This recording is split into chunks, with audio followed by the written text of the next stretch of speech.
C'est une excellente question. En ce moment, à Montréal, c'est le Festival d'Imagination. C'est un festival de films LGBTQ+.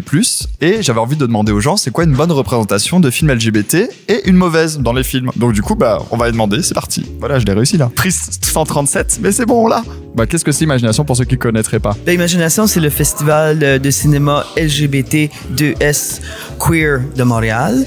Vieux de 36 ans, on est le premier festival queer LGBT du Canada. Chaque année, on va vous chercher les meilleurs films LGBT du monde entier et d'ici. Et puis, on est en salle, mais aussi important, on est aussi en ligne. On a une présence virtuelle qu'on maintient. On est le dernier festival à faire ça presque. On tient absolument à ce que ces histoires qui sont présentes ici à Imagination, donc ces films, soient disponibles à autant de monde que possible pour qu'ils puissent les voir, se reconnaître à l'écran, les partager avec leurs amis, leurs familles, leurs collègues. De plus en plus, à chaque année, on a des films primés. On a des films, ça fait plusieurs années qu'on a les films qui sont souvent les nominations des pays aux Oscars, qui nous font voyager, qui nous font connaître d'autres expériences, d'autres vies. C'est une excellente façon de sortir des nouvelles un peu et d'entendre des voix authentiques, d'entendre des gens de ces pays-là parler d'eux-mêmes. Par exemple, on a le premier film bulgare queer cette année. Il s'appelle Lyuben. OK. Et c'est intéressant parce que c'est un film bulgare, mais ça parle aussi des Roms. Donc, c'est une autre histoire dont on n'entend pas très souvent parler, une autre perspective, je dirais, une autre culture dont on n'a pas. C'est juste un exemple de ce que vous pouvez trouver chez nous. Il y en a beaucoup. Quelle est une bonne représentation LGBT dans un film pour toi? Que c'est normalisé. Qu'il n'y a pas de fixation, que ce soit pas le point focal de l'histoire, mais que ce soit simplement un fait de tous les jours pour le personnage. C'est de pouvoir au moins voir les dessous de l'homosexualité, autant avec les hommes ou les femmes ou trans.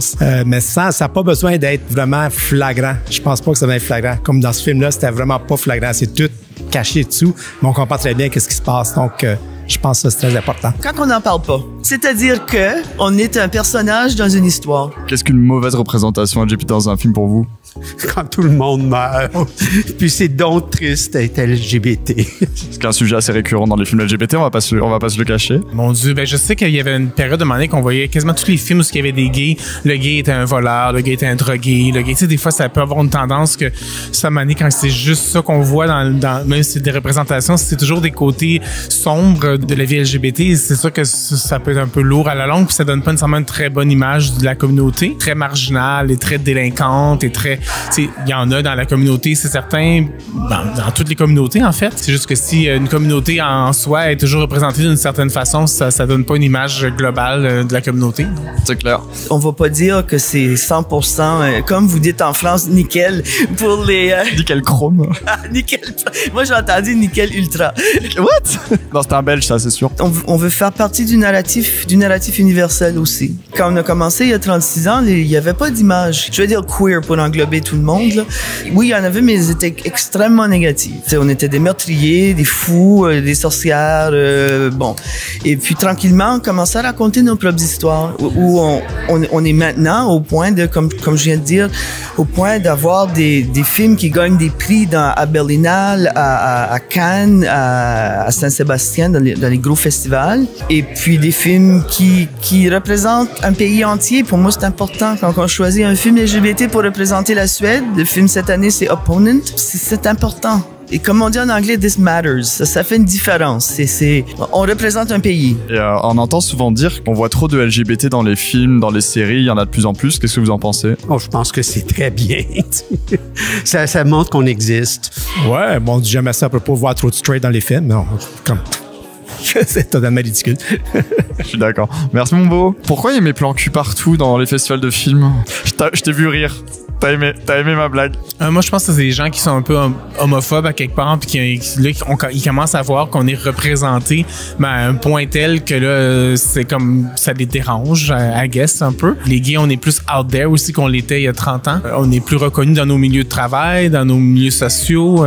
On est une partie des humains sur la planète, donc c'est le fun qu'on soit représenté. Puis je veux dire, souvent dans les téléséries, il y a un personnage sur combien qui est LGBT. Fait qu'au fond, ça représente vraiment bien. Des fois, je trouve ça un peu déplacé personnellement, mais en même temps, je comprends d'où ça vient. C'est nouveau. On prend de la place souvent, les gens LGBT. On a une voix, on s'affirme. Fait que ça peut déranger certaines personnes.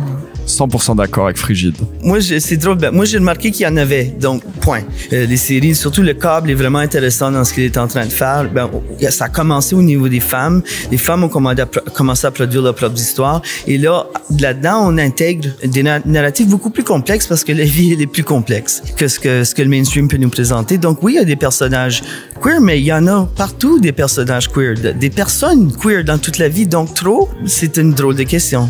Ah ben oui, mais c'est juste... Moi, je dirais qu'on est enfin là. C'est un portrait plus juste. C'est comme on n'est pas trop, on est là. C'est comme, sorry, on a notre place nous autres aussi dans la vie. Et puis, on prend pas vraiment la place des autres, on prend notre place, puis... Bah super, merci Charlie. Merci. Bonne journée. Bon bah on aura appris que les LGBT c'est des gens comme tout le monde. Voilà, c'est cool. Allez, je repasse le micro à Victor. Hein. Bye. Faut que j'arrête de faire le gay comme ça. Tu sais, j'ai vraiment une voix nulle. Faut que ça sorte, vas-y. J'espère que le micro-trottoir t'a plu, mais si tu veux voir l'émission en entier, c'est par ici. Allez, clique. Abonne-toi, clique et abonne-toi. Voilà. Allez, c'est parti.